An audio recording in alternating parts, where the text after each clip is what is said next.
আল্লাহ তাআলা কিয়ামতের কঠিন ময়দানে যেদিন স্বামী স্ত্রীকে চিনবে না, স্ত্রী স্বামীকে দেখে পালিয়ে যাবে, বন্ধু বন্ধুরে চিনবে না, পীর সাহেব মুরিদরে চিনবে না, মুরিদ পীর সাহেবরে চিনবে না, দলের কর্মী তার নেতারে চিনবে না, নেতা তার কর্মীরে চিনবে না, বন্ধু বন্ধুরে দেখে পালাবে।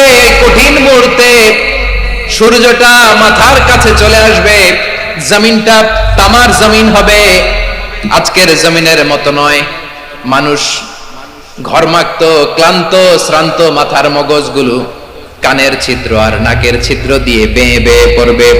বিশ্বনবী ফরমান, ময়দানে 7 শ্রেণীর ব্যক্তিকে রব্বুল আলামিন তার আরশের নিচে ছায়া দিবেন। তার মধ্যে প্রথম শ্রেণীর ব্যক্তি হলো ইমামুন আদিল। ইমামুন আদিল, ন্যায়পরায়ণ শাসক, যে ইনসাফের সাথে বিচার করে, যে জাস্টিস সমাজে সার্ভ করে, যে সুশাসন নিশ্চিত করে, ওই ইমামুন আদিল। আদিল শব্দটা বুঝছেন না? ইন্নাল্লাহা ইয়া'মুরু বিল আদল, পাইছেন? আদিল। 7 শ্রেণীর ব্যক্তিকে আল্লাহ তাআলা সুশীতল আরশের নিচে ছায়া দিবেন, যেদিন তার দেয়া ছায়া ছাড়া কোনো ছায়া থাকবে না। এর প্রথম হচ্ছে ইমামুন আদিল, ন্যায়পরায়ণ শাসক। চিল্লায় বলেন সুবহানাল্লাহ।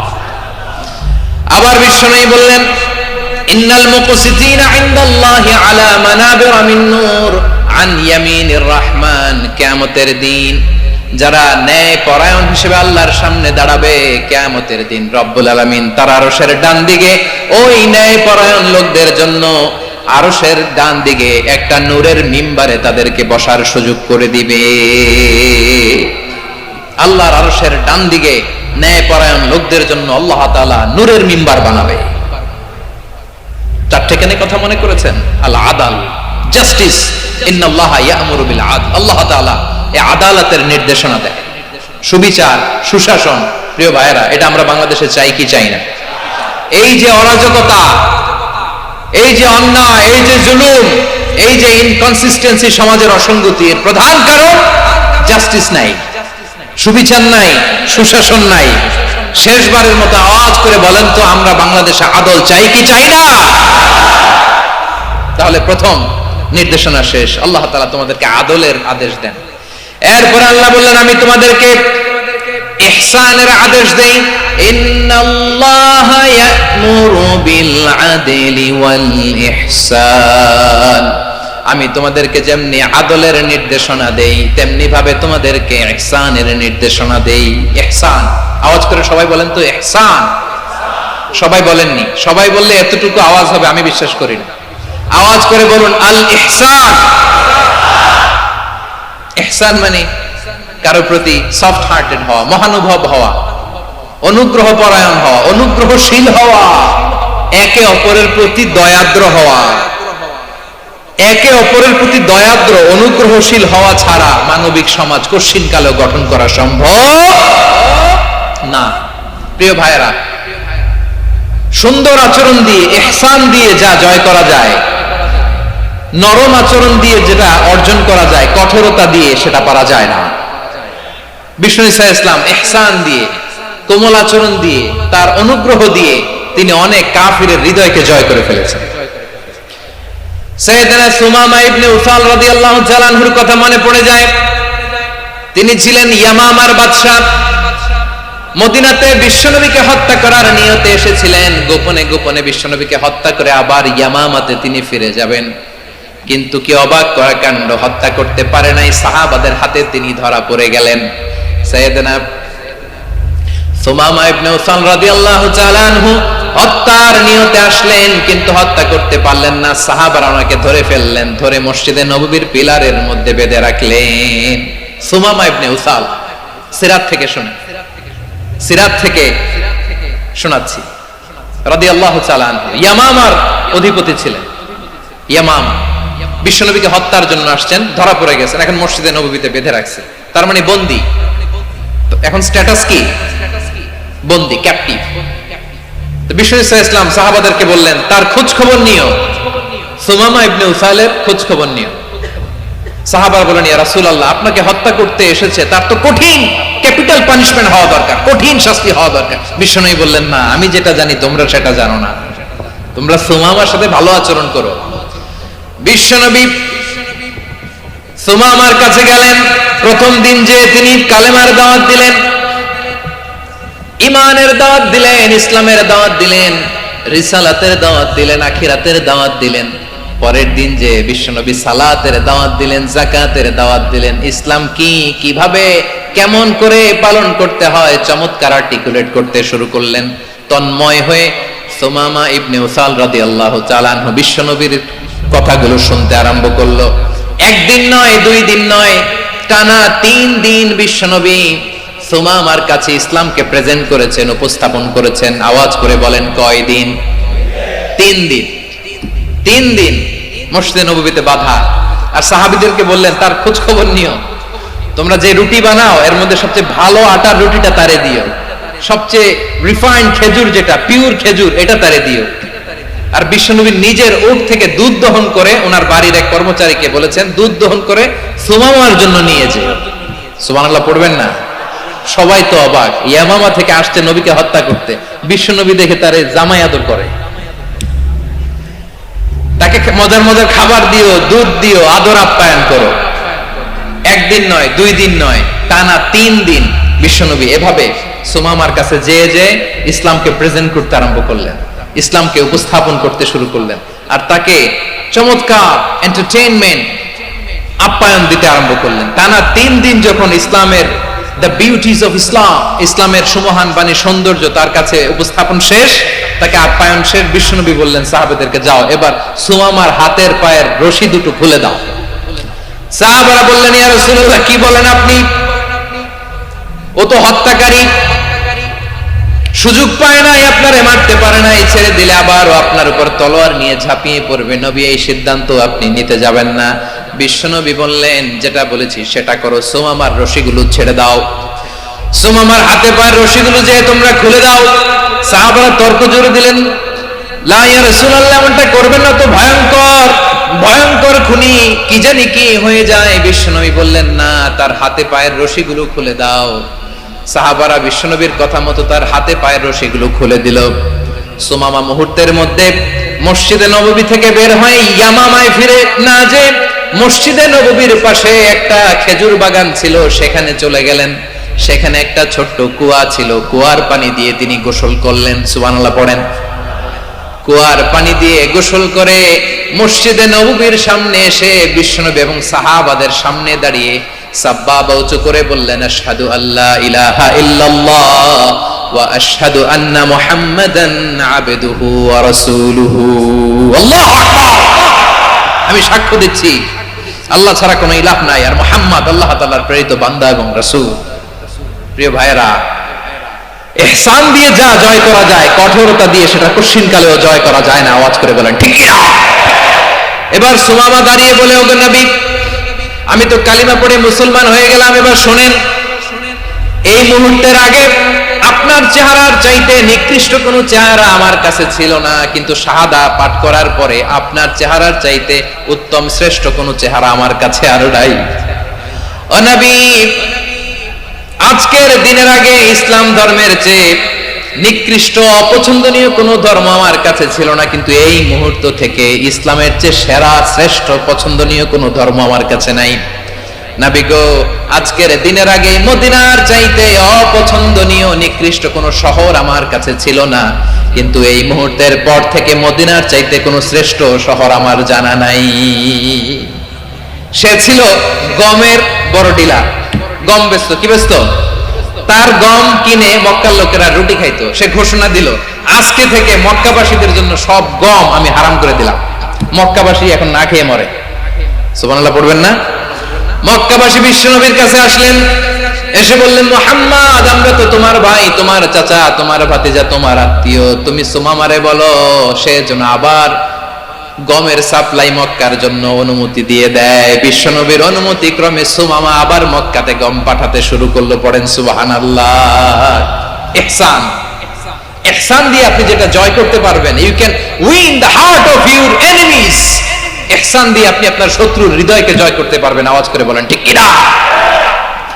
এজন্য আল্লাহ বললেন, ওয়া আনফিকু ফি সাবিলিল্লাহি ওয়ালা তুলকু বিআইদিকুম ইলাত তাহলুকা ওয়া আহসিনু ইন্নাল্লাহা ইউহিব্বুল মুহসিনিন।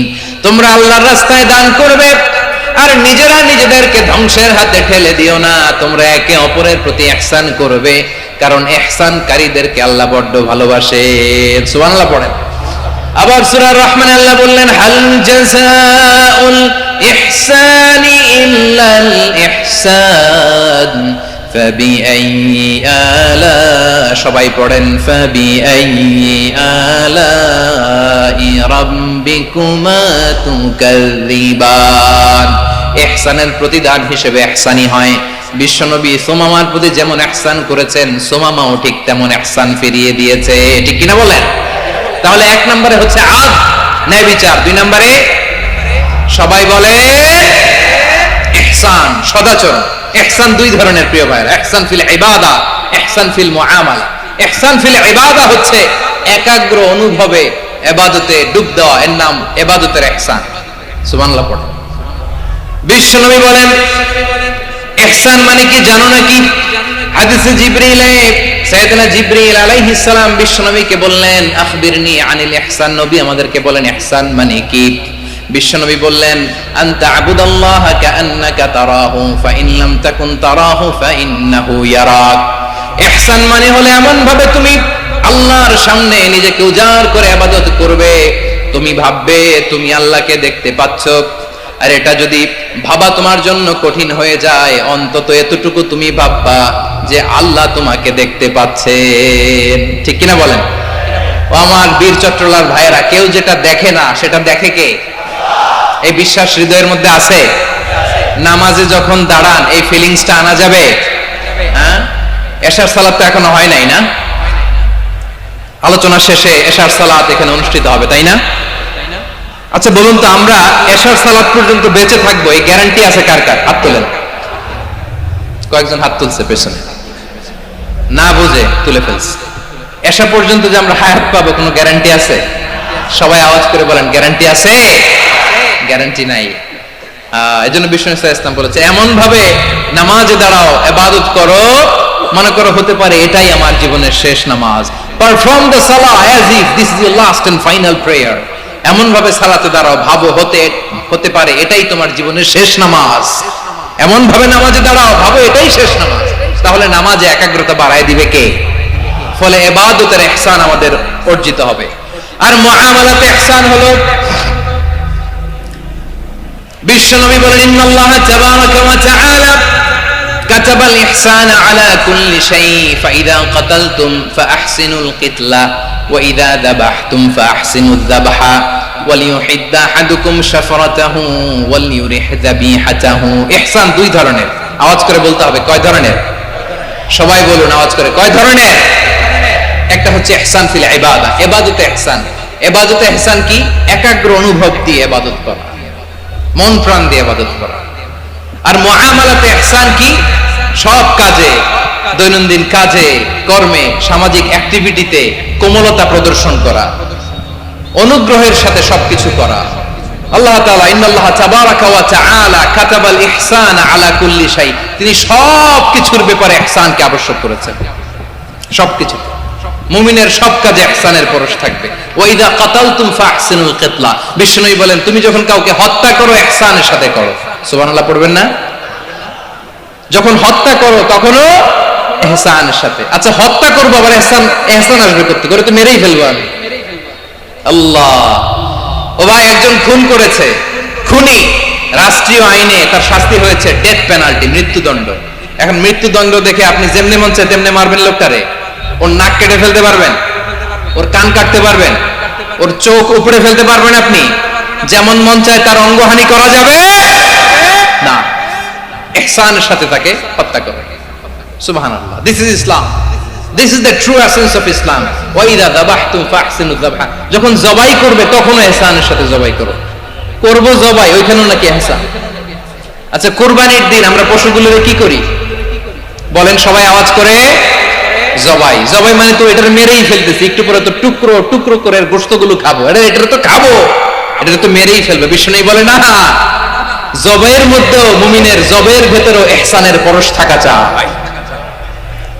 যখন জবাই করবে প্রাণীটাকে হাত পা টাইট করে বেঁধে নাও, ছুরিটাকে শার্পেন করে নাও, ধারালো করে নাও, যাতে অল্প সময়ে জবাইটা হয়ে যায়, প্রাণীটা যাতে কম কষ্ট পায়। সুবহানাল্লাহ পড়ে। দিস ইজ কল্ড ইহসান। ইহসান আল্লাহ তাআলা যেমনি আদলের আদেশ করেছেন, ন্যায় বিচার জাস্টিস এনশিওর করতে বলেছেন, সমাজে ইহসানের ব্যবহার, ইহসানের অনুশীলন তিনি করতে বলেছেন। এজন্য মুমিনের প্রতিটি কাজে, আমার চট্টগ্রামের ভাইরা আমার দিকে তাকান, খেয়াল করে শুনুন, মুমিন জীবনের প্রতিটি কাজে ইহসানের পরশ থাকা চাই। আমরা যেন আমাদের পরিবারের প্রতি ইহসান করি, আমরা যেন আমাদের কর্মচারীদের প্রতি ইহসান করি, আমরা যেন আমাদের কলিগদের প্রতি ইহসান করি, আমরা যেন আমাদের ভাইদের প্রতি ইহসান করি। মুমিন জীবনের প্রতি কাজে ইহসানের পরশ থাকার দরকার আছে না নাই? কথা বুঝতে পেরেছেন? তাহলে আল্লাহ তাআলার তিনটা আদেশ ছিল, কয়টা গেল? ভুলে গেছে, ভুলে গেছে চট্টগ্রাম। তিনটা আদেশের মধ্যে কয়টা বললাম? প্রথমে কি ছিল? আদল। 2 নম্বরে, 3 নম্বরে রব্বুল আলামিন বললেন ওয়া ইতাইদিল কুরবা, নিকটাত্মীয়দেরকে দান করো, নিকটাত্মীয়দেরকে দাও, যারা তোমাদের ব্লাড কানেকশনের আত্মীয় তাদেরকে তোমরা দাও। এখানে জেনারেলি বললেন দাও, কি দিব সেটা তিনি এখানে বলেন নাই, সেটা তিনি সূরাতুল ইসরার মধ্যে বলেছেন। আল্লাহ বলেন ওয়া আতিদাল কুরবা হাক্কা, নিকটাত্মীয়দেরকে তাদের অধিকার, তাদের প্রাপ্য তোমরা বুঝিয়ে দাও। দেখেন, একটা শান্তির সমাজ, একটা সমৃদ্ধ সমাজ, একটা মানবিক সমাজ গঠনের জন্য আল্লাহ তাআলা বেশি না, মাত্র 3টা অর্ডার, 3টা ভার্ডিক্ট তিনি জারি করেছেন। 1 নাম্বার সুশাসন, ন্যায় বিচার। 2 নাম্বার ইহসান। 3 নাম্বার নিকটাত্মীয়, যারা কাছে, তোমার ভেরি ক্লোজ রিলেশনশিপে আছে, তাদেরকে দাও। দাও, দিলে বাড়িয়ে দেয় কে? অনেকে দিতে চায় না, কৃপণতা করে। দিলে বাড়ায় দেয় কে? ও মিয়া, মদিনার মধ্যে সবচাইতে গরিব সাহাবী ছিল বেলাল রাদিয়াল্লাহু তাআলা আনহু। ওনার এন্টায়ার অ্যাসেট, সম্পদের পরিমাণ কতদূর জানেন? একটা লুঙ্গি। বেলাল রাদিয়াল্লাহু তাআলা আনহু, ওনার টোটাল ওয়েলথের এস্টিমেশন হচ্ছে মাত্র একটা লুঙ্গি। একটা লুঙ্গি, টোটাল ওয়েলথ এস্টিমেশন, টোটাল সম্পদের পরিমাণ বেলাল রাদিয়াল্লাহু তাআলা আনহুর কি ছিল? কথা বোঝে নাই বোধহয়, কি ছিল? ওই বেলাল রাদিয়াল্লাহু তাআলা আনহুকে বিষ্ণু ইসলাম বলেছেন আনফিক ইয়া বেলাল, ও বেলাল তুমিও দাও। ওয়ালা তাখশা মিন যিল আরশি ইখলালা, আরশের অধিপতির তো কোনো ঘাটতি নাই, তুমি দিলে ওই আল্লাহ তোমারে বাড়ায় দিবে। এজন্য আমার প্রিয় ভাইয়েরা, দিলে কমে না, দিলে বাড়ে। অনেকে ধরে রাখে, নতুন কিছু নিতে পারে না, হাত দিয়ে যেটা ধরে রেখেছেন এটা দিয়ে দেন, বড় একটা ধরার সুযোগ পাবেন। জোরে বলেন ঠিক কিনা? ধরেন 5 কেজি ওজনের একটা ধরে রাখছেন, এখন 10, এটা না ছাড়লে 10 কেজি ধরতে পারবেন আপনি? আচ্ছা, 10 কেজির জিনিস একটা আছে হাতে, ওইটা যদি ছেড়ে দেন তাহলে না 15 কেজি ধরতে পারবেন। কথা বলেন ঠিক কিনা?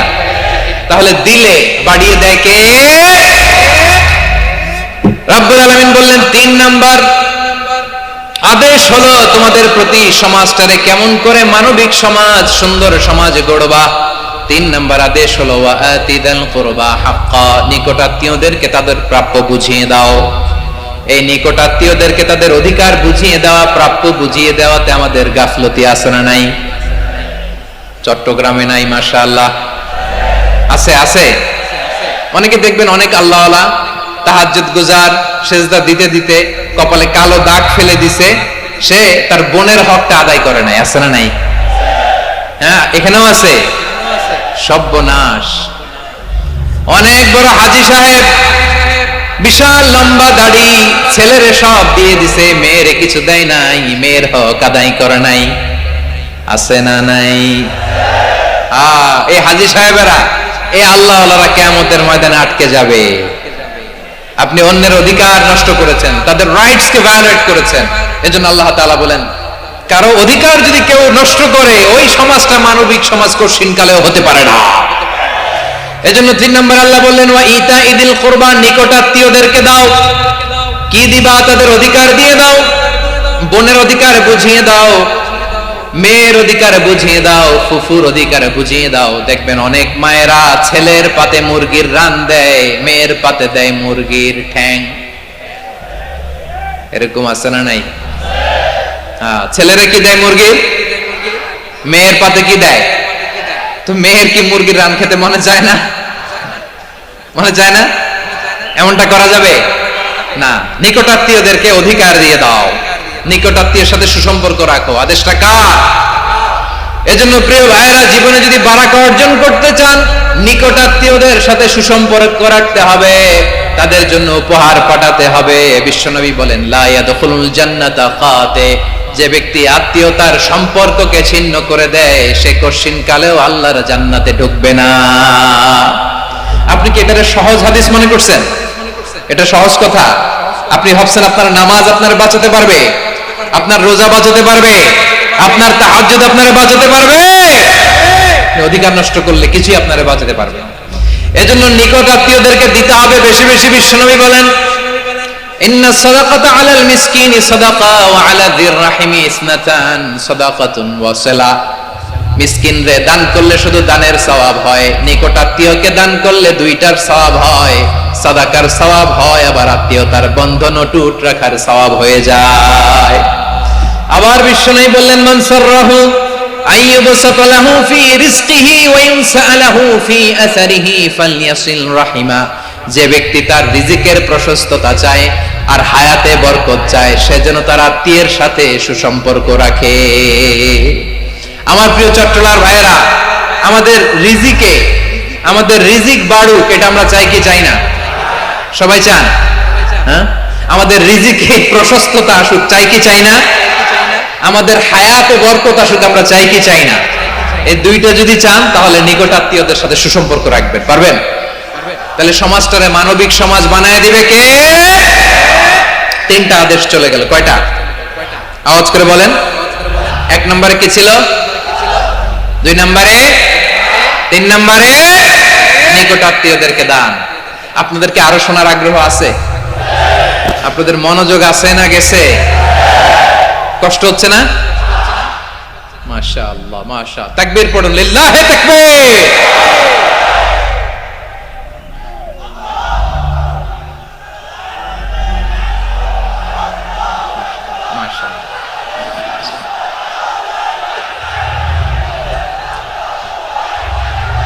আমার প্রিয় ভাইয়েরা,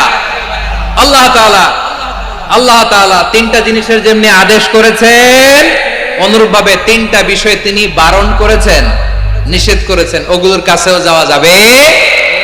শুনবেন শুনবেন। রাব্বুল আলামিন বলেন, ওয়ায়ানহা আনিল ফাহশাই ওয়াল মুনকারি ওয়াল বাগি। আমি যেমনি তিনটি বিষয়ে আদেশ করলাম, অনুরূপভাবে তিনটি বিষয়ে বারণ করলাম, নিষেধ করলাম। আমার এক নাম্বার নিষেধাজ্ঞা হলো অশ্লীলতার প্রতি। ফাহশা, ওয়ায়ানহা আনিল ফাহশা। আল্লাহ তাআলা অশ্লীলতাকে নিষেধ করেছেন। কোন জিনিসকে? সবাই বলুন, কোন জিনিসকে? যত ধরনের, যত টাইপের, যত ক্যাটাগরির অশ্লীলতা হতে পারে, সব অশ্লীলতাকে হারাম করেছেন কে? ফাহশা মানে কি? কথায়, কাজে, আচরণে, কমেন্ট, ফেসবুকের কমেন্টসে যত ধরনের নোংরামো আছে, যত ধরনের অশ্লীলতা আছে, এটাকে আরবিতে বলে ফাহশা।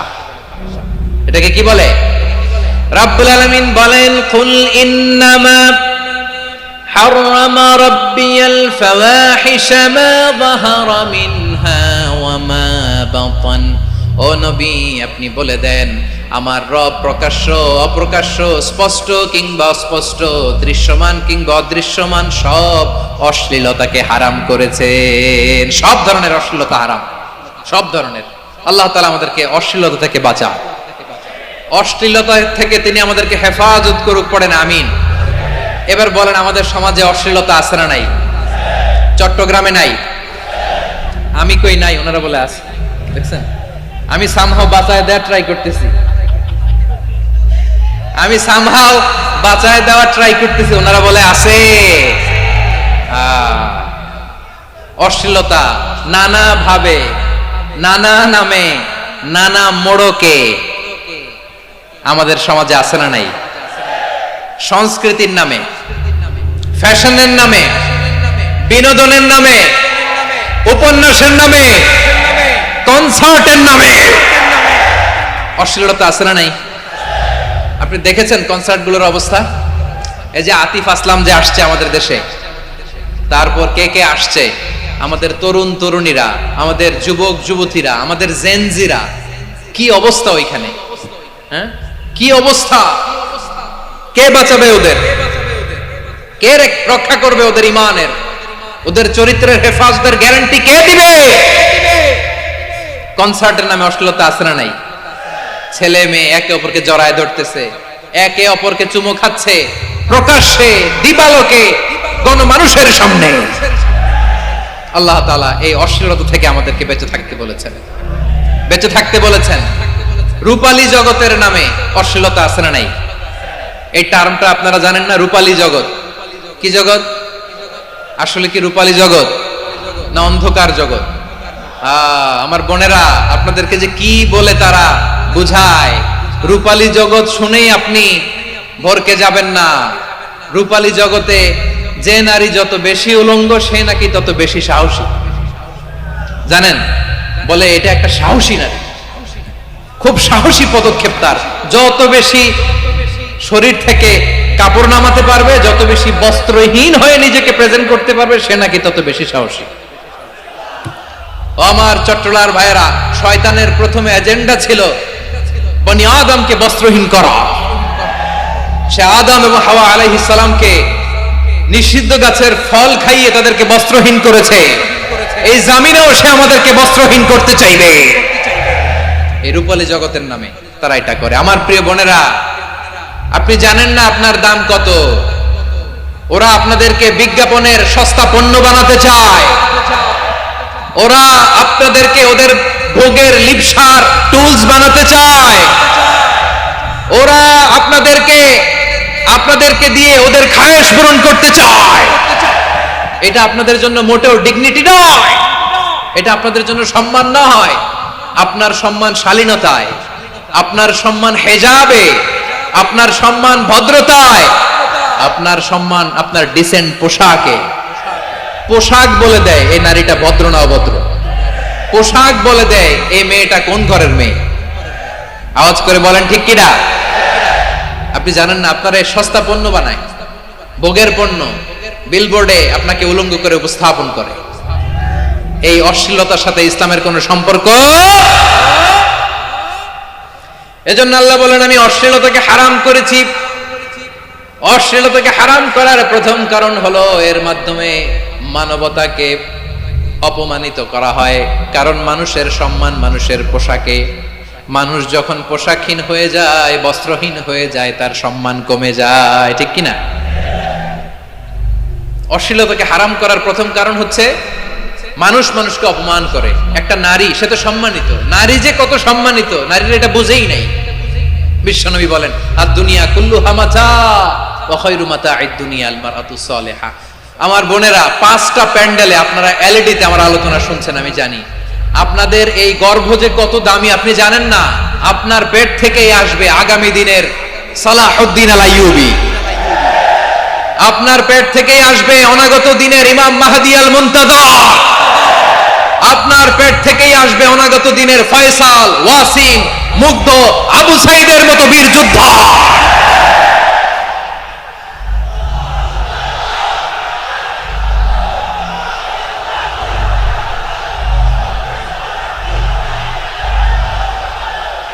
আমার প্রিয় বোনেরা, আমার প্রিয় বোনেরা, বিশ্বনবীর কথার ওজন খেয়াল করেন। আদ-দুনিয়া কুল্লুহা মাতা ওয়া খায়রু মাতা'আদ দুনিয়া আল মারআতু সালিহা। দুনিয়ার সবকিছুই অ্যাসেট, এর মধ্যে সবচেয়ে দামি অ্যাসেট নেককার নারী। আপনার গর্ভ যে কত দামি আপনি জানেন না। নিজের সময়টাকে কাজে লাগান, কোরআন পড়েন, সুন্নাহ পড়েন। আপনার অনেক দায়িত্ব ঘরে। You are the MD of your family. একটা family it's a very big institution. পরিবার একটা অনেক বড় প্রতিষ্ঠান। and you are the MD of your institution. আপনি এই পরিবারের MD, managing director of your family. এখানে আপনার কত দায়িত্ব। আপনি ছেলে মেয়েদেরকে তারবিয়া করবেন। আপনি আপনার স্বামীর জন্য ঘরটারে জান্নাতের নীর বানাবেন। আপনার জন্য জান্নাতের ডুপ্লেক্স বাড়ি ওইখানে তৈরি করে রাখবে কে? আপনি যে কত দামি আপনি জানেন না। নারীদেরকে আল্লাহ বানিয়েছেন উচ্চতর করে, নিম্নতর নয়। নারীদেরকে ছোট্ট জিনিস দিলে এটারে বড় করে দেয়। নারীদেরকে ভ্রূণ দিলে, শুক্রাণু দিলে নারী এটারে বাচ্চা হিসেবে উপহার দেয়, ঠিক কিনা? বিয়ের মাধ্যমে স্বামী যখন তার শুক্রাণু তার স্ত্রীকে উপহার দেয়, স্ত্রী রিটার্নে কি উপহার দেয়? ফুল ফর্ম বেবি, মানব সন্তান। দেখছেন, আপনি দিলেন একটু, উনি দিছে বিশাল। আপনি যদি নারীকে বাজার এনে দেন, নারী এটাকে সুস্বাদু খাবারে রূপান্তর করে দেয়। আপনি তাকে একটা মুচকি হাসি দিয়ে দেন, সে তার কলিজা দিয়ে দেয়। কিন্তু যদি আপনি তার মনে কষ্ট দেন, সে আপনার জীবনকে জাহান্নাম বানায়া দেয়।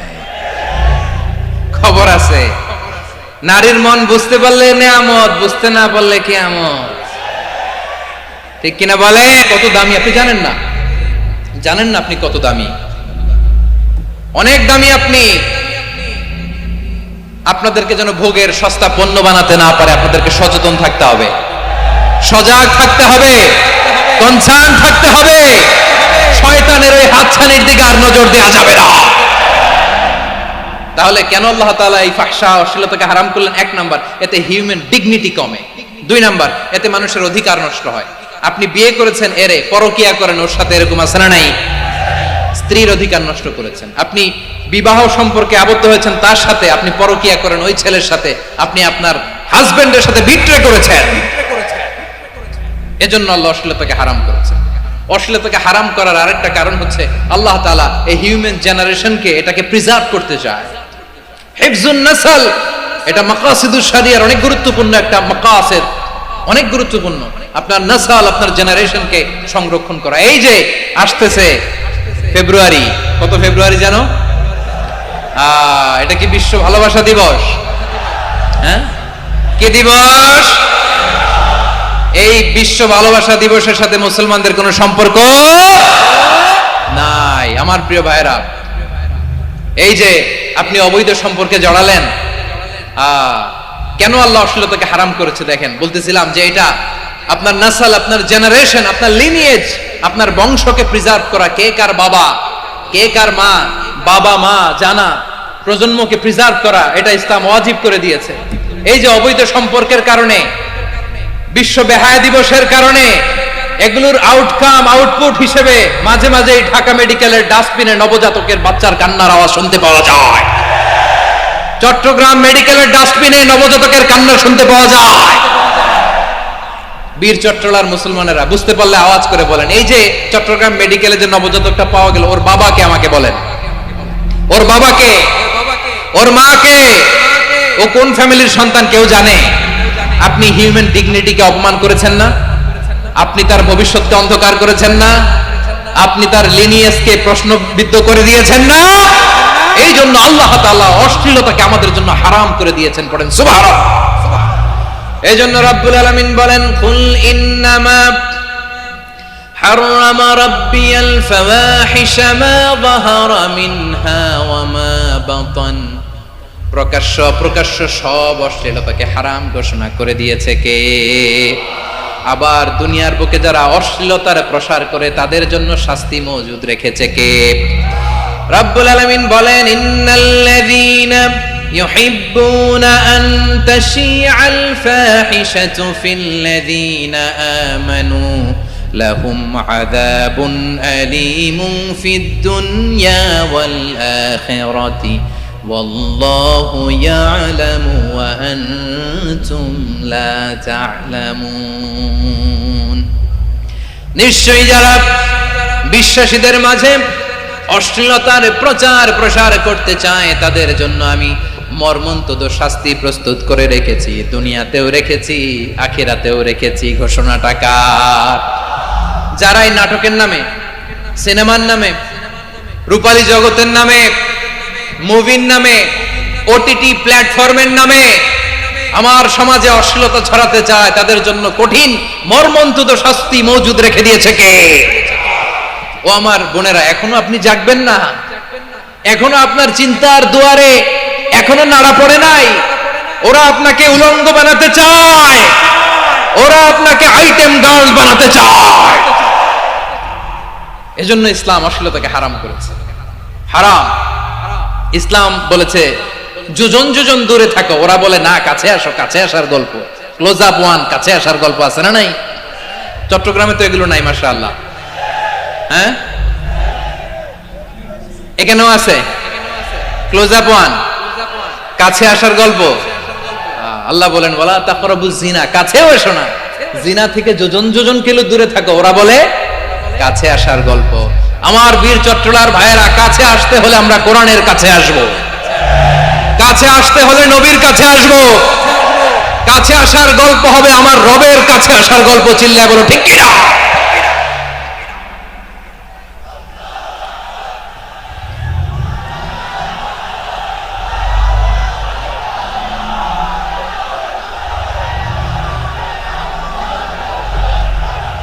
বসুন বসুন আমার ভাইয়েরা। তাহলে অশ্লীলতার সাথে আমাদের কোনো সম্পর্ক? সবাই বলতে পারেননি, আওয়াজ করে বলুন, অশ্লীলতার সাথে আমাদের কোনো সম্পর্ক? আমরা এই সমস্ত ক্লোজ আপ ওয়ান, কাছে আসার গল্পের প্রোগ্রামে যাব? আমরা কোন ধরনের অশ্লীল কন্টেন্ট সোশ্যাল মিডিয়ায়, টিভিতে দেখব? কি যুগ যে আমরা কাটাচ্ছি আপনি কল্পনা করতে পারবেন না। পর্ন ইন্ডাস্ট্রি, নারী পুরুষের বস্ত্রহীন যুগল দৃশ্য, এটাকে দিয়ে ওরা কোটি ডলারের ইন্ডাস্ট্রি বানিয়েছে। পুরো মানব ইতিহাসে এরকম জঘন্য সময় মানব ইতিহাস পার করে নাই। পর্ন এটা ইন্ডাস্ট্রি হয়ে গেছে। আমাদের এই যুবকগুলো, জেনজিগুলো, ওদের চরিত্র বাঁচাবে কি করে? কেমন করে হেফাজত করবে ওদের এই মূল্যবান চরিত্র? আমার প্রিয় ভাইয়েরা, এই অশ্লীলতার দ্য লেটেস্ট ভার্সন হচ্ছে LGBTQ, শরীফ থেকে শরীফা। শুনছেন আপনারা? দেখতে পুরুষ, আসলেই পুরুষ, সুস্থ একজন পুরুষ, 4 সন্তানের বাবা, বলে আমি মনে মনে নারী। দেখতে নারী, সুস্থ নারী, আসলেই সে দিব্যি একজন নারী, বলে আমি মনে মনে পুরুষ। সবচেয়ে ভয়ঙ্কর অশ্লীলতার সবচাইতে লেটেস্ট ভার্সন হচ্ছে এই ট্রান্সজেন্ডারিজম। সুস্থ পুরুষ তার বায়োলজিক্যাল গ্রোথকে হরমোন দিয়ে স্টপ করে দিয়ে সে সার্জারি করে নারী হতে চায়, সুস্থ নারী পুরুষ হতে চায়। পুরুষ পুরুষের প্রতি সেক্সুয়ালি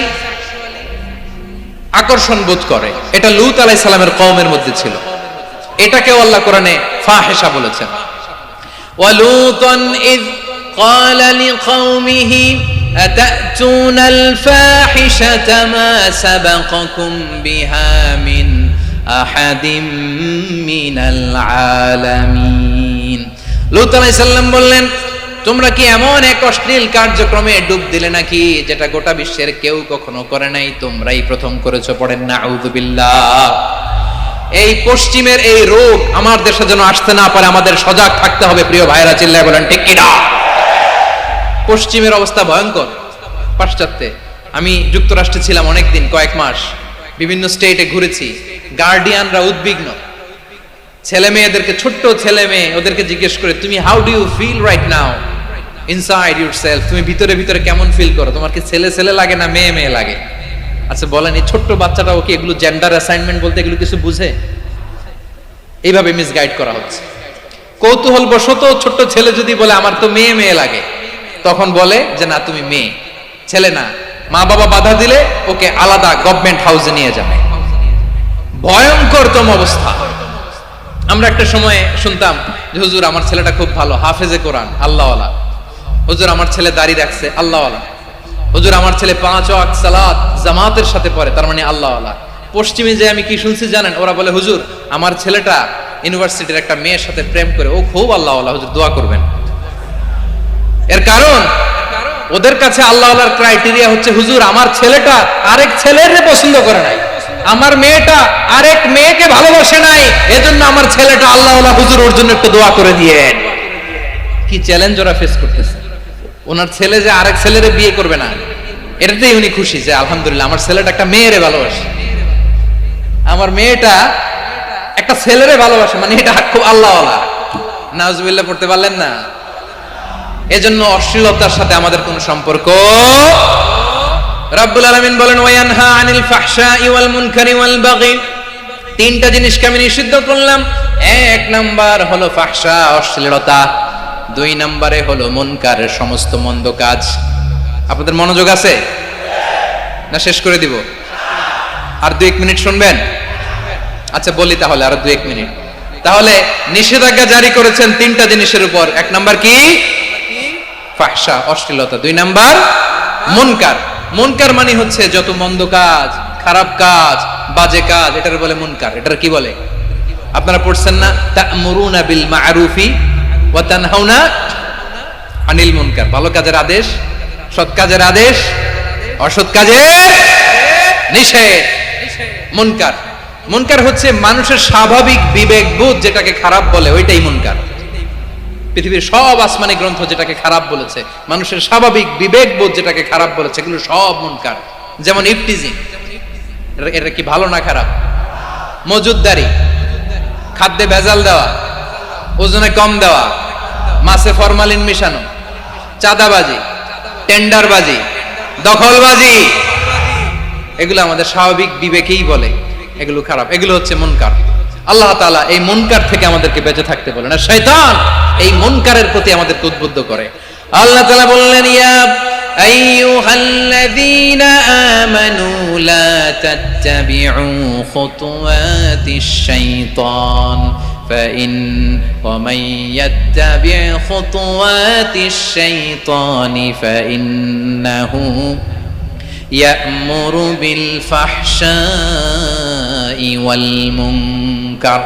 আল্লাহ বললেন, আমার গোলামেরা শোনো শোনো, ও আমার বিশ্বাসী বান্দারা খবরদার, তোমরা কশিনকালেও শয়তানের পদাঙ্ক অনুসরণ করবে না, কারণ শয়তান তোমাদেরকে অশ্লীলতা এবং মন্দ কাজের দিকে উদ্বুদ্ধ করে। আমাদের কাজ হচ্ছে শয়তান আমাদেরকে যেদিকে নিতে চায় আমরা তার উল্টা দিকে যাব, ঠিক কিনা বলে? শয়তান এই মন্দ কাজকে আমাদের কাছে বিউটিফাই করে, চাকচিক্যময় করে আমাদের সামনে উপস্থাপন করে। এজন্য আল্লাহ বলেন, মুনকারকে থামাতে হবে, মুনকার প্রতিরোধ করতে হবে। মুনকার প্রতিরোধের দায়িত্ব শুধু আমাদের নাকি? শুধু আপনার খতিব সাহেবের, ইমাম সাহেবের, নাকি মুসলিম উম্মার সবার? আওয়াজ করে বলুন, মুনকার অসৎ কাজ প্রতিরোধের দায়িত্ব কার? রাব্বুল আলামিন বলেন, কুনতুম খায়রা উম্মাতিন উখরিজাত লিন-নাসি তা'মুরুনা বিল মা'রুফি ওয়া তানহাউনা আনিল মুনকার। তোমাদেরকে শ্রেষ্ঠ জাতি করে জমিনের মধ্যে আবির্ভূত করা হয়েছে, যাতে করে তোমরা জমিনের ভেতরে সৎ কাজের আদেশ করতে পারো আর অসৎ কাজের নিষেধ করতে পারো। উম্মাহ কুনতুম খায়রা, তাহলে গোটা উম্মার দায়িত্ব, এটা বুঝতে পারছেন তো? আচ্ছা, আরো নিচে আসেন। এরপরে আল্লাহ বললেন, শুধু উম্মাহ না, এই জমিনের রাজত্ব আমি যাদের হাতে দেই, এই জমিনের মালিক আমি যাদেরকে বানিয়ে দেই, যাদেরকে আমি সরকারের দায়িত্ব দেই, তাদেরকেও মুনকার প্রতিরোধের দায়িত্ব দিয়েছে কে? আল্লাহ বলেন, যারা ক্ষমতার মসনদে বসেছে তাদেরকে 4 দফা কর্মসূচি আমি আল্লাহ দিলাম। আওয়াজ করে বলেন, কয় দফা? আল্লাহ বলেন, আল্লাযীনা ইম্মাক্কান্নাহুম ফিল আরদি আকামুস সালাতা ওয়া আতাউয যাকাতা ওয়া আমারু বিল মা'রুফি ওয়া নাহাউ আনিল মুনকার ওয়ালিল্লাহি আকিবাতুল উমুর। যারা এই জমিনের উত্তরাধিকার হয়েছে তারা 4 দফা কর্মসূচি নিয়ে সামনে আগাবা। সালাত কায়েম করবা, যাকাত আদায় করবা, সৎ কাজের আদেশ দিবা, অসৎ কাজ থেকে মুনকার প্রতিরোধ করবা। আদেশটা কার? আমার প্রিয় চট্টলার ভাইরা, পুরো উম্মার দায়িত্ব মুনকার প্রতিরোধ করা, সরকার প্রধানের দায়িত্ব মুনকার প্রতিরোধ করা। এরপর আল্লাহ বলেন, প্রতিটা ফ্যামিলির যিনি প্রধান সিইও বাবা, প্রত্যেক বাবারও দায়িত্ব এই মুনকার প্রতিরোধ করা। আওয়াজ করে বলেন, ঠিক কিনা? যেমনটি সাইয়েদনা লুকমান আলাইহিস সালাম ওনার কলিজার টুকরা সন্তানকে আদেশ করেছেন, ইয়া বুনাইয়া আকিমিস সালাতা ওয়া'মুর বিল মা'রুফি ওয়ানহা আনিল মুনকার। পড়েন সুবহানাল্লাহ। বাবা ছেলেকে সবক দিচ্ছে। কে সবক দিচ্ছে? কাকে? লুকমান আলাইহিস সালাম ছেলেকে বলতেছে, ওরে আমার কলিজার টুকরা সন্তান, ওরে আমার বাছা, নামাজ কায়েম করবা, সৎ কাজের আদেশ দিবা, আর মুনকার প্রতিরোধ করবা, অসৎ কাজ সমাজ থেকে খারাপ কাজকে ঝেঁটে বিদায় করে দিবা। তাহলে দেখেন আমি স্টেপ বাই স্টেপ নামলাম। পুরা উম্মার দায়িত্ব, জমিনের উত্তরাধিকারী আল্লাহ যাদেরকে বানিয়েছেন সরকার, তাদের দায়িত্ব, প্রতিটি ফ্যামিলির প্রধানের দায়িত্ব, এরপরে বিশ্বনবী বলেন সচেতন প্রতিটি মুসলিমের দায়িত্ব সমাজ থেকে মুনকারকে উৎখাত করা।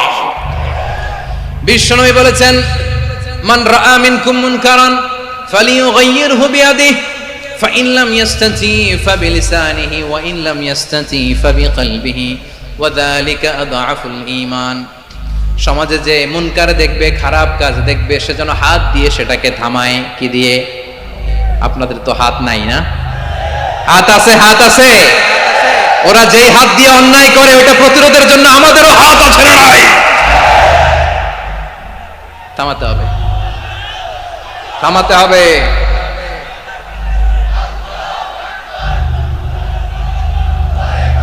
বসুন আমার প্রিয় ভাইয়েরা, ওরা ওদের যে হাত দিয়ে টেন্ডারবাজি করে, চাঁদাবাজি করে, ইফটিজিং করে, দখলবাজি করে, যে হাত দিয়ে, ওই মুনকার থামায় দেওয়ার জন্য আল্লাহর দেয়া আমাদেরও দুটি হাত আছে না নাই? আমাদেরও হাত আছে, থামাইতে হবে, থামাইতে হবে, হিম্মত করতে হবে। আমার প্রিয় ভাইয়েরা, না থামালে আমরাই ডুববো শেষমেশ। আমাদের বাঁচার জন্য হলেও থামাইতে হবে। রব্বুল আলামিন বলেন ওয়াত্তাকু ফিতনাতাল লা তুসিবান্নাল্লাযীনা যালামু মিনকুম খাসসা। ও আমার গোলামেরা, ওই আযাবকে ভয় করো যে আযাব যখন আমি জমিনের বুকে পাঠাই শুধু জালেমদেরকেই মারি না, আলেমদেরকেও মারি। আযাব যখন আসে তখন শুধু জালিমই মরে না, আলেমও মরে। জানেন মুসা আলাইহিস সালামের পায়ে একবার একটা লাল পোকা কামড় দিয়েছে, লাল পিঁপড়া। লাল পিঁপড়া কামড় দিলে খুব আরাম লাগে না? কি লাগে? হ্যাঁ, জ্বলে না? লাল একটা পিঁপড়া কামড় দিছে, তো উনি রেগে মেগে পাশি দেখে লাল পিঁপড়ার বাসা, পা দিয়ে ডলে মুছে সবগুলো পিঁপড়া মেরে ফেলছে। এই ঘটনাটা আল্লাহ ঘটিয়েছেন এজন্য মুসা আলাইহিস সালাম ছিলেন কালিমুল্লাহ, সরাসরি আল্লাহর সাথে কথা বলতেন। তিনি আল্লাহকে জিজ্ঞেস করেছিলেন, আল্লাহ তুমি যখন কোন জনপদে আযাব পাঠাও, শাস্তি দাও, ওখানকার শুধু জালেমরাই তো মরে না, ভালো মানুষগুলাও মরে, তো আযাব দিবা মুশরিকদের উপর দিবা, অবাধ্যদের উপর দিবা, ভালো মানুষগুলারে মারো কেন? আল্লাহ বললেন, মুসা তোমার যে কামড় দিছিল পায়ের মধ্যে পিঁপড়া, কয়টা পিঁপড়া? জোরে বলেন। একটা পিঁপড়া, তো সবগুলারে মারলা কেন? রেগে মেগে পুরো পিঁপড়ার বাসা ভেঙে ম্যাসাকার করলা কেন? এই মুসা, আমি যখন অ্যাকশনে যাই, আমি যখন শাস্তি দেই, তখন এত বাস বিচার করা হয় না, বাস বিচার করা যায় না। যখন অ্যাকশনে যাওয়া হয় ওইটা ডাইরেক্ট অ্যাকশন হয়ে যায়। চিল্লায় বলো ঠিক কি না? এজন্য আমাদের বাঁচার জন্য হলে ওই পাপ থামাতে হবে, এই শয়তানের অট্টহাসি থামাতে হবে, অন্যায় অপরাধ সমাজ থেকে আমাদের থামাতে হবে। কারণ আযাব আসলে ওরাও মরবে, আমরাও মরব।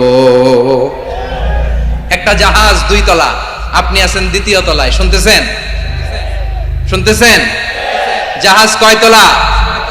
আপনি কোন তলায়? 2য় তলায়। নিচের তলার কিছু লোক জাহাজের তলা ছিদ্র করতে আরম্ভ করছে। কি ছিদ্র করতেছে? আচ্ছা, জাহাজের তলা ছিদ্র করলে তলা দিয়ে কি ঢুকে? এখন আপনি যদি বলেন আমার কি, আমি তো 2 তলায়, আমার কি, আমি তো সেফ, আমি তো সেফ জোন, আমি তো ভালো আছি, আমি তো ভালো আছি, ওরা ছিদ্র করে ওরা মরবে। আসলে কি শুধু ওরা মরবে, নাকি তলা ফুটো হলে ভিতরে পানি ঢুকলে আপনারও শরীর সমাধি হবে? তলা দিয়ে যখন পানি ঢুকবে, জাহাজ ঢুকলে আপনিও মরবেন। এজন্য নিজে মরার আগে ওই পাগলগুলোর নিচতলায় যে থামাতে হবে। চিল্লায় বলেন ঠিক কি না?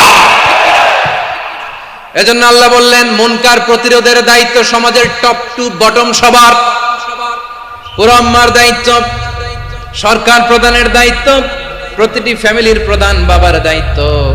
বিশ্বনবী বললেন প্রতিটি সচেতন মুসলিমের দায়িত্ব। এজন্য মুনকার প্রতিরোধ করার দরকার আছে না নাই? সমাজে এই যে ইফটিজিং হয়, আপনার বোনের বয়সী একটা মেয়েকে কিছু বখাটে টিটকারি করে, এই বলে সেই বলে, নোংরা কথা বলে, রাস্তায় দেখেও আপনি পাশ দিয়ে না দেখার মতো চলে যান কেন? আপনি দাঁড়ান না কেন? আপনি দাঁড়ালেই তো থেমে যাবে, কারণ সত্যের যে শক্তি তার সামনে মিথ্যা মুখ থুবড়ে পড়ে। আপনার সামনে ও কিছুই না, নাথিং। আপনি দাঁড়ান, ওকে প্রশ্ন করেন যে আমার বোনকে তুমি ডিস্টার্ব করো কেন? আপনাকে দেখে আরো 5 জন দাঁড়াবে, 5 জনকে দেখে আরো 10 জন দাঁড়াবে। আমাদের নীরবতা আর আমাদের নিশ্চুপ থাকাই জালিমদেরকে আরো শক্তিশালী জালিম বানিয়েছে। এজন্য মুনকার প্রতিরোধের দায়িত্ব আমাদের সবার। টেন্ডারবাজি, চাঁদাবাজি, দুর্নীতি, অপরাধ, দখলদারিত্ব, মজুদদারি, এগুলো সব কিছু একসাথে প্রতিরোধ করতে হবে, ঠিক কিনা বলেন? একটা মানবিক সমাজ যদি চাই, প্রতিরোধ করতে হবে। প্রিয় ভাইয়েরা, আল্লাহে, আল্লাহর শপথ নিয়ে বলি, এই নাসিহাত গুলো সবার জন্য, সব দলের জন্য, সব মতের মানুষের জন্য। আমরা কোন দলের প্রতি মানুষকে ডাকি না, আমরা ডাকি ইসলামের দিকে। সব দলের, সব মতের, সব মানুষদেরকে আমরা আহ্বান জানাই, আসুন আমরা একটা সুন্দর সমাজ বিনির্মাণ করি। এই যে নতুন বাংলাদেশের এক সুযোগ এসেছে, আর জীবনে হয়তো আসবে না, সামনের 100 বছরে এই সময় আসবে না। আসুন দেশটাকে আমরা সাজাই, আসুন আমরা দুর্নীতি বন্ধ করি, আসুন আমরা চাঁদাবাজি বন্ধ করি, আসুন আমরা দখলদারিত্ব বন্ধ করি, আসুন আমরা এক দল আরেক দলকে নিশ্চিহ্ন করার যে রাজনীতি, এটা বন্ধ করি। সব দলের প্রতি আমার আহ্বান। আমি কিছুদিন আগে একটা নিউজ দেখলাম, ওই যে লন্ডনে বসে জনাব তারেক রহমান সাহেবকে আমি ধন্যবাদ দিতে চাই। উনি সংবাদ শোনা মাত্রই ওনার দলের অনেক চাঁদাবাজকে উনি বহিষ্কার করেছেন। I do appreciate. প্রতিটি দলের এরকম ইনিশিয়েটিভ নেওয়ার দরকার আছে না নাই? যে কোনো দলে এই প্র্যাকটিসটা থাকার দরকার আছে না নাই? চাঁদাবাজদের সাথে আপনারা নিজেদেরকে মুক্ত ঘোষণা করবেন যে এরা আমার দলের কর্মী হতে পারে না। আমরা চাঁদাবাজ মুক্ত বাংলাদেশ চাই, জুলুম মুক্ত বাংলাদেশ চাই, ফ্যাসিজম মুক্ত বাংলাদেশ চাই, গুণ খুন খারাপি মুক্ত বাংলাদেশ চাই। আমরা নতুন ভোরের বাংলাদেশ চাই। ওই বাংলাদেশ পাওয়ার জন্য মুনকার প্রতিরোধে, অন্যায় প্রতিরোধে যদি বাঘের বাচ্চার মতো, আবু সাইদের মতো 2 হাত উঁচু করে, বুককে টান টান করে প্রসারিত করে দাঁড়াতে হয়, রাজি আছো মুসলমান? কারা কারা রাজি? আল্লাহকে হাত দেখিয়ে প্রতিজ্ঞা করো।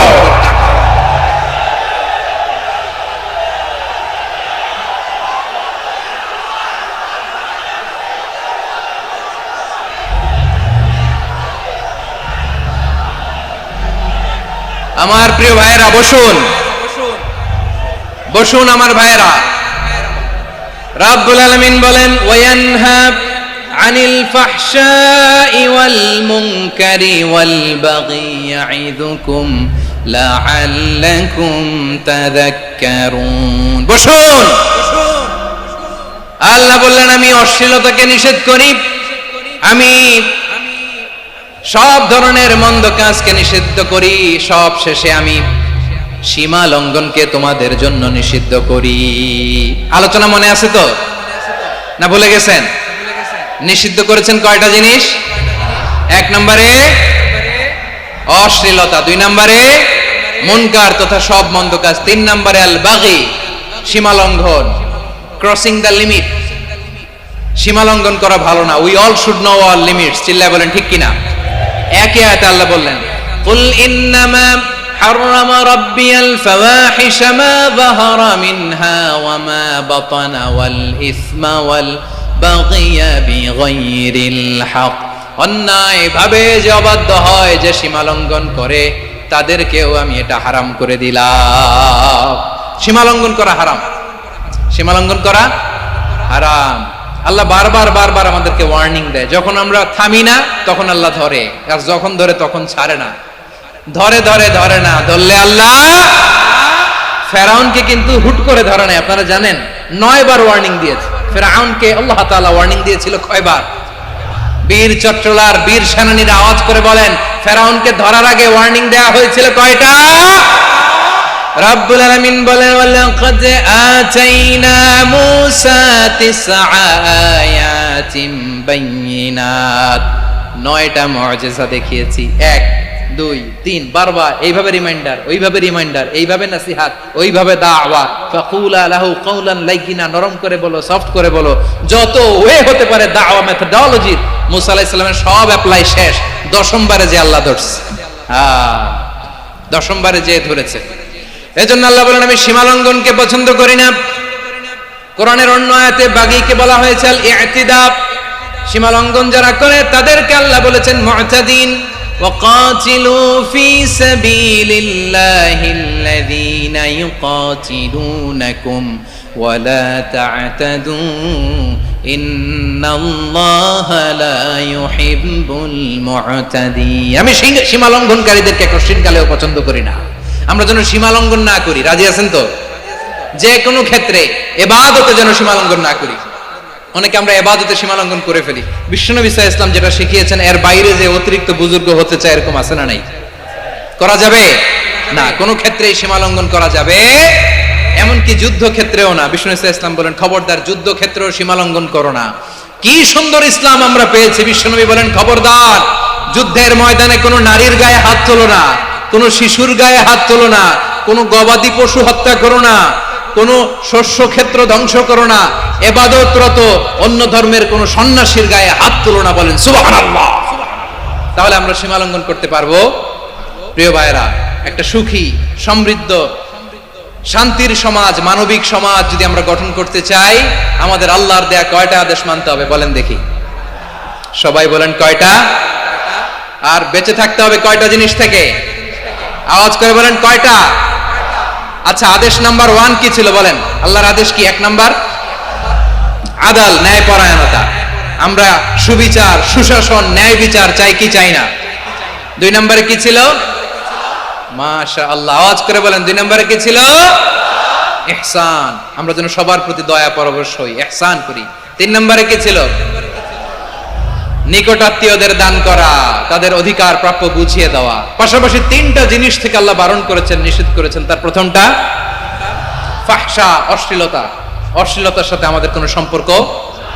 আজকের এই ঐতিহাসিক চট্টগ্রামের প্যারেড ময়দান থেকে আমরা যত ধরনের মা যাহারা মিনহা মা বাতান, প্রকাশ্য অপ্রকাশ্য, দৃশ্যমান অদৃশ্যমান সব অশ্লীলতা থেকে নিজেদেরকে মুক্ত ঘোষণা করলাম। অশ্লীলতাকে আমরা না বলে দিলাম। আওয়াজ করে সবাই বলুন নো। অশ্লীলতার সাথে আমাদের কোনো সম্পর্ক। 2 নম্বর নিষেধাজ্ঞা কি ছিল? আল মুনকার, সমাজের যত মন্দ কাজ এগুলোকে আমরা প্রতিরোধ করব। রাজি আছেন তো সবাই? 3 নম্বরে আল বাগী, সীমালঙ্ঘন। কোন মুসলিম সীমালঙ্ঘন করে না, এমনকি যুদ্ধ ক্ষেত্রেও না। আওয়াজ করে বলেন ঠিক কি না?